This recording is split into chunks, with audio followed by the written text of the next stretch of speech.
नमस्कार, देश न्यूज में आपका स्वागत है और मैं हूं आपके साथ स्नेहा। प्रधानमंत्री नरेंद्र मोदी का आज काशी दौरा का दूसरा दिन है और पीएम ने उमराह स्थित सवर वेद महामंदिर का इनॉग्रेशन किया है। 20 साल में 100 करोड़ की लागत से 7 मंजिला यह मंदिर तैयार हुआ है।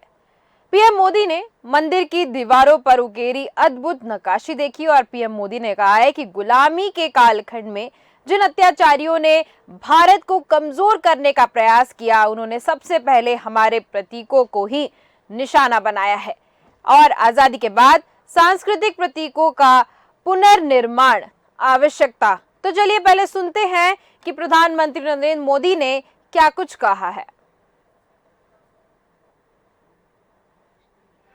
मंदिर का भ्रमण करते हुए मैं खुद भी मंत्र मुग्ध हो गया था।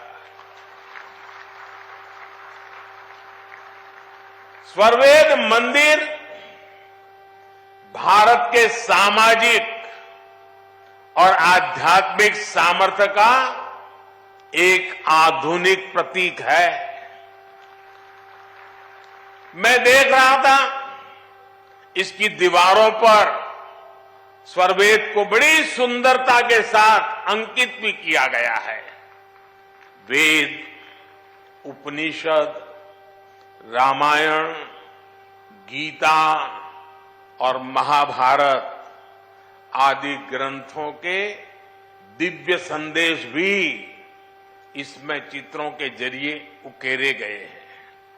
इसलिए ये मंदिर एक तरह से अध्यात्म, इतिहास और संस्कृति का जीवंत उदाहरण है।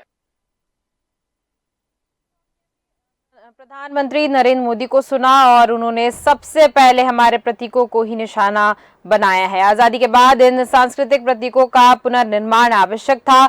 अगर हम अपनी सांस्कृतिक पहचान को सम्मान देते तो देश के भीतर एकजुटता और आत्मसम्मान का भाव मजबूत होता, लेकिन दुर्भाग्य से ऐसा नहीं हुआ।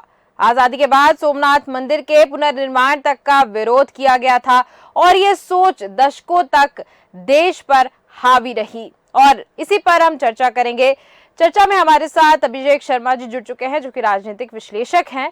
अभिषेक शर्मा जी, प्रधानमंत्री नरेंद्र मोदी ने आज उद्घाटन किया है और उद्घाटन के वक्त उन्होंने ये कहा है कि अगर हम पहले अपनी संस्कृति पर ध्यान दिए होते तो आज शायद सांस्कृतिक और संस्कृति की बात करें तो कहीं और पहुंचे होते। क्या कहेंगे आप उस पर?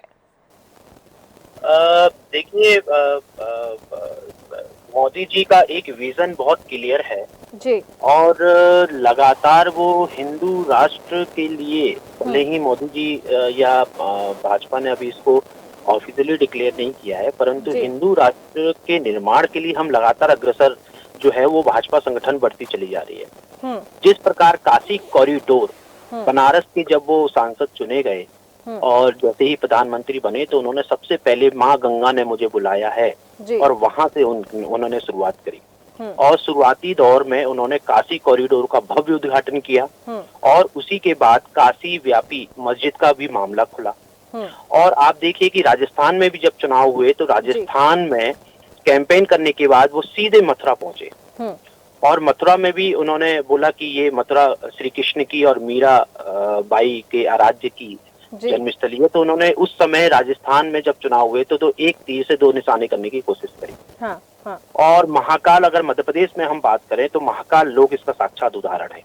तो देखिए, मोदी जी का एक बहुत ही संकल्प है कि वो शिव के अनन्य भक्त होने के नाते शिव की आराधना के साथ हिंदू राष्ट्र की नींव को डाल चुके हैं और वो इस तरह लगातार अग्रसर हैं और लोकसभा चुनाव अब बहुत नजदीक हैं। तो इस तरह की कार्रवाई और मंदिर के लिए जो भी चीजें हैं वो निकलती रहेंगी। आप देखिए कि मोहन यादव जी अभी तुरंत जैसे ही उन्होंने शपथ ग्रहण समारोह में कैबिनेट की मीटिंग करी तो उनका पहला ऑर्डर जो है वो धर्म के ऊपर ही निकला। जी। तो बिल्कुल शर्मा जी, एक और जैसे प्रधानमंत्री नरेंद्र मोदी की हम यहाँ पर बात कर रहे हैं तो नरेंद्र मोदी, आपने देखा होगा कि भारत की संस्कृति या फिर मंदिरों पर, जैसे ही वो 2014 में प्रधानमंत्री बने और उसके बाद से मंदिरों का पुनर्निर्माण करना उन्होंने चालू किया। और एक तरीके से देखें तो जो भारत की संस्कृति पे हमेशा वो फोकस नजर आए। लेकिन आप देख रहे होंगे कि विपक्ष हमेशा से ये लेके टारगेट करता रहता है कि प्रधानमंत्री हिंदुत्व को आगे बढ़ाते हैं। उस पर आप क्या कहेंगे? देखिए, नो डाउट हिंदुत्व को लेकर वो साफ बोल चुके हैं कि भारत हिंदुस्तान में हिंदू सर्वोपरि, वो कई बार बोल भी चुके हैं। हालांकि उन्होंने एक दबी स्वर में क्या बोले या ये बोले कि उन्होंने सामंजस्य बिठाने की बहुत कोशिश करी। हाँ। इंदौर में भी वो बोहरा समाज का सम्मेलन हुआ करता था, स्पेशली जो है वो इंदौर में बुरहानपुर धार के पास जो है बोहरा समाज के सम्मेलन में हुए। तो एक ये नहीं कह सकते कि वो बहुत ज्यादा हिंदुओं की उन्नति या उसके लिए कर रहे हैं, वो समाज के सभी वर्गों का ध्यान रख ही रहे हैं। और अगर हम देखा जाए तो देखिए, तमिल काशी तमिल कल जो है उन्होंने कन्याकुमारी बनारस काशी तमिल संगमम ट्रेन जो है वो हरी झंडी दिखाई, जी जी, है ना। तो वो हर तरीके से, क्योंकि देखिए कहीं ना कहीं हमारा जो हिंदुस्तान है वहां पर मंदिर की संस्कृति और धार्मिक संस्कृति जो है वो बहुत प्रचुर है जी। और कहीं ना कहीं इन कुछ सालों से वो कहीं ना कहीं जो है पीछे तो थी संस्कृति, हमारी हिंदुत्व की पीछे तो थी। मोदी जी के आने से ये इसको और प्रबल संभावनाएं तो हुई हैं, नो डाउट। अब वो एक अलग मैटर है कि धर्म का विभाजन या धर्म की चीजें कहाँ होती है, राजनीति क्या चीजें हैं, वो तो खैर विपक्ष को तो कोई ना कोई मौका चाहिए और होना भी चाहिए, क्योंकि भारत में हमारे संविधान में साफ लिखा हुआ है कि सभी धर्मों को समान नजरों से देखा जाए। जी बिल्कुल बिल्कुल, और धार्मिक स्वतंत्रता सबको है। परंतु कुछ अगर अपन 9 सालों में 10 सालों में देखें तो लगातार नो डाउट हिंदू और हिंदू से जुड़े हुए धार्मिक स्थलों को पुनर्जीर्णोद्धार का काम जो है वो नरेंद्र मोदी जी ने किया है। जी बिल्कुल। एक और बात नरेंद्र मोदी ने कही है कि आजादी के 7 दशक बाद आज ये समय आ गया है और समय का चक्र एक बार फिर से घूमता हुआ नजर आ रहा है। आप क्या कहेंगे इस पे? देखिए, मोदी जी की जो भाषा शैली है जी और जो कार्य शैली है वो बहुत ही अट्रैक्टिव है। आप देखिए कि आज ही जो है वाराणसी में ही जब उन्होंने विजिट किया जी, तो वहाँ पर स्कूली बच्चों के साथ संवाद किया उन्होंने। बिल्कुल, उनकी पूरी एक टीम उनकी काम कर रही है कि वो जहाँ भी जाए वो एक अलौकिक चीजों को करें। तो बच्चों के लिए प्रति उनका एक कहीं ना कहीं अभी एक आदर भाव बना हुआ है।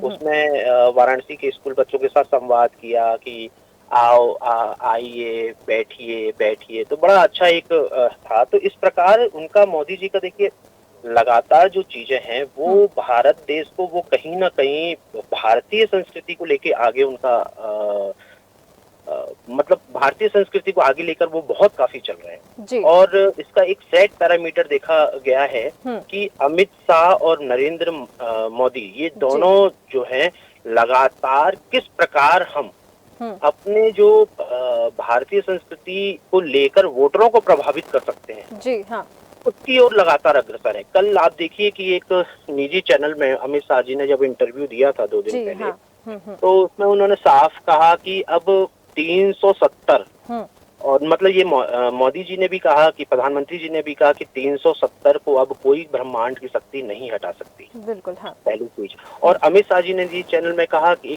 उसमें साफ कहा कि अब हम पीओके अधिकृत पाकिस्तान को भी लेंगे। जी जी बिल्कुल, है ना। मतलब अब ये जो हमारा कश्मीर है वो तो है ही है, हम जो है पाक अधिकृत कश्मीर भी अब हमारा है, हम उस पर कार्रवाई बहुत जल्दी करेंगे। बिल्कुल बिल्कुल। तो आप देखिए कि कहीं ना कहीं जो है वो एक राजनीति जो है वो अब अंतर्राष्ट्रीय सीमाओं को लेकर भी होने लगी है। बिल्कुल बिल्कुल, आपने सही कहा। एक आखिरी सवाल आपसे मेरा रहेगा कि मोदी जी ने कहा है कि देश अब लाल किले से गुलामी की मानसिकता से मुक्ति और अपनी विरासत पर गर्व की घोषणा कर रहा है। इस पर आप क्या कहेंगे? उन्होंने ये भी कहा है कि जो काम सोमनाथ से शुरू हुआ था वो अब एक अभियान बन गया, यानी कि सोमनाथ मंदिर बनने पर जो विरोध प्रदर्शन हुआ था उसकी बात भी उन्होंने कही है। देखिए, मोदी जी जब पहली बार उन्होंने लाल किले पर झंडा फहराया था जी, तो एक अलग छटा दिखी थी और उसके बाद फिर कुछ दिनों बाद उन्होंने हर घर झंडा तिरंगा अभियान भी चलाया। जी बिल्कुल, है ना। लाल किला पर जब उन्होंने ये अभियान शुरू किया था, तो वो मोदी जी की कलात्मक और एक दृष्टिकोण ये रहा है कि वो कुछ भी काम करते हैं तो कहीं ना कहीं वो एक इतिहास कायम करने का काम करते हैं। बिल्कुल बिल्कुल। हाँ तो अब लाल किला जो प्रतीक है वो तो खैर मुगल शासन काल में काफी चीजें रही, क्योंकि जी। दिल्ली का जो लाल किला पर जो फतेह हासिल कर लेता था वही हिंदुस्तान का राजा कहलाता था। हाँ हाँ हिंदुस्तान के सिंहासन पर बैठता था। जी। तो कुछ धारणाएं हैं उनके मन में, क्योंकि वो कुछ भी काम अगर करते हैं तो कहीं ना कहीं उसमें नया नया चीजें, नई उत्सुकता बिल्कुल। कहीं ना कहीं आती है और वो देखने को मिलेगी। बिल्कुल बिल्कुल, आपने सही कहा कि कुछ ना कुछ प्रधानमंत्री नरेंद्र मोदी कुछ ना कुछ ऐसे स्टेप्स हमेशा लेते रहते हैं जो भारत की संस्कृति को प्रोटेक्ट करते हुए नजर आती है। ऐसे उनके कदम रहते हैं भारत को आगे बढ़ाने के लिए। बहुत बहुत धन्यवाद अभिषेक शर्मा जी हमारे साथ जुड़ने के लिए और उस पर जानकारी देने के लिए। तो आजादी के 7 दशक बाद आज समय का चक्र एक बार फिर घूमा है। देश अब लाल किले से गुलामी की मानसिकता से मुक्ति और अपनी विरासत पर गर्व की घोषणा कर रहा है। जो काम सोमनाथ से शुरू हुआ वो अब एक अभियान बन गया है। आज काशी में विश्वनाथ धाम की भव्यता भारत के अविनाशी वैभव की गाथा गा रही है। आज महाकाल लोक हमारी अमरता का प्रमाण दे रहा है और आज केदारनाथ धाम भी विकास की नई ऊंचाइयों को छू रहा है। बुद्ध सर्किट का विकास करके भारत एक बार फिर दुनिया को बुद्ध की तपोभूमि पर आमंत्रित कर रहा है और देश में राम सर्किट के विकास के लिए भी तेजी से काम हो रहा है और अगले कुछ सप्ताह में अयोध्या में राम मंदिर का निर्माण भी पूरा होने जा रहा है। काशी विश्वनाथ धाम भारत के अविनाशी वैभव की गाथा गा रहा है। जो अभियान सोमनाथ से शुरू हुआ वो काशी विश्वनाथ और महाकाल तक आगे भी जारी रहेगा और संतों के सानिध्य में काशी के लोगों ने मिलकर विकास और नव निर्माण के कितने ही नए कीर्तिमान गढ़े हैं। सरकार, समाज और संतगण सब साथ मिलकर काशी के कायाकल्प के लिए काम कर रहे हैं और आज स्वरवेद मंदिर बनकर तैयार हो गया है। इसी ईश्वरीय प्रेरणा का उदाहरण है और यह महामंदिर महर्षि सदाफल देव जी की शिक्षाओं और उनके उपदेशों का प्रतीक है। तो मोदी जी जब ये जनसभा को संबोधित करते हुए नजर आ रहे थे और उन्होंने कहा कि जिस तरीके से भारत की संस्कृति कुछ वर्षों पहले रोक दी गई थी, संस्कृति को आगे नहीं बढ़ने दिया जा रहा था, तो अब वही मंदिरों पर फोकस किया जा रहा है और भारत की संस्कृति को आगे बढ़ाने का लगातार प्रयास किया जा रहा है। तो फिलहाल के इस खास कार्यक्रम में सिर्फ इतना ही। देखते रहिए देश न्यूज़। नमस्कार।